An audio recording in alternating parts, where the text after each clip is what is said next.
Po kur mund ta dim saktë se sot na duhet fizioterapia, nesër na duhet edhe palestra? A mund të ndohen këto dyja, duke qenë se edhe problemet janë të ndryshme? Nëse ne kemi fillu me largu dhimbjen nëpërmjet fizioterapisë, atëherë ne duhet ne udhëzojmë pacientin nëpërmjet disa ushtrimeve që me bë, domethënë me pesha, varësisht prej cilave ushtrime mundëm me i thonë, varësisht prej problemit, na mundemi me udhëzu që pastaj me vazhdu palestrën, me vazhdu aktivitetin fizik, me dal me ec, me vrapu, për shkak se nashta mund me ndiku tepër mirë e që faktikisht pacienti nuk është në njohuri që me ditë këtë informacion. Po ushtrimet në palestër, të cilat ka shumë që i bëjnë, po jo ashtu me rregulla, ose mund t'i bëjnë por në formë jo të duhur, domethënë.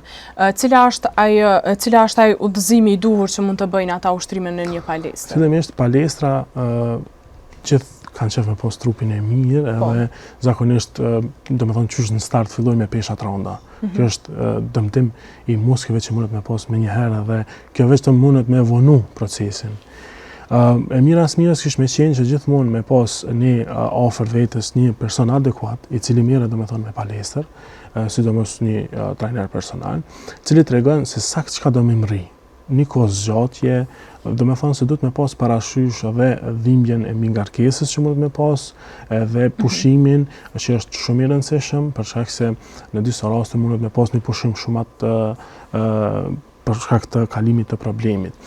Por tek sportistët, për shembull, në një lëndim të caktuar, ata duhet me udhëzu që me punu, domethënë ashta ka pas një lëndim në gjuhë, pra duhet me vazhdu me punu nëpërmjet mënyrës se si mundet me vepru ndryshe prej tjerëve.